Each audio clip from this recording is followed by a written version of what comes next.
நம்ம mutants desk பத்தி பார்க்க போறோம்.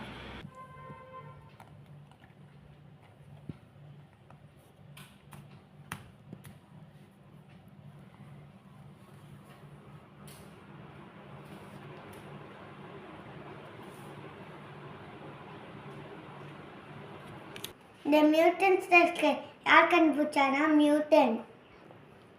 இந்த மியூட்டன் டெஸ்க் எப்படி ஒர்க் ஆகுதுன்னு தெரிஞ்சுக்கிறதுக்கு முன்னாடி சன்லைட்டோட கலர் தெரியுமா ஃப்ரெண்ட்ஸ்?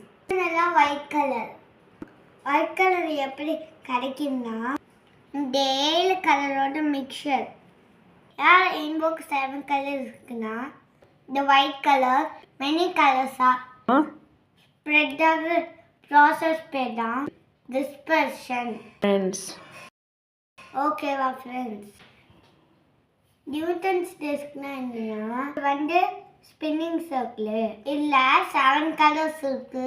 இது ஃபாஸ்ட்டாக சுற்றும்போது இந்த கலர்ஸ் எல்லாம் மிக்ஸ் ஆகி இது ஒயிட் கலராக தெரியும். இப்போதான் நீங்கள் பார்த்தது. இது எப்படி ஒர்க் ஆகுதுன்னா 2 ப்ராசஸ் தெரிஞ்சுக்கணும்.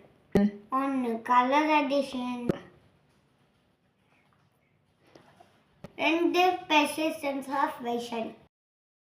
Color addition na mixing different color into new colors.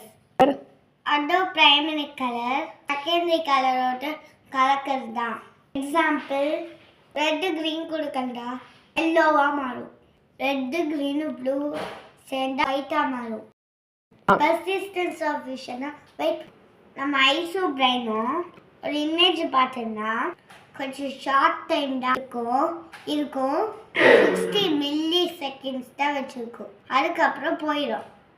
இதுதான் பெர்சிஸ்டன்ஸ் ஆஃப் விஷன். இந்த ப்ராசஸ் மூலமாக தான் அது மியூட்டன்ஸ் டெஸ்க் ஒர்க் ஆகுது. Friends, thank you.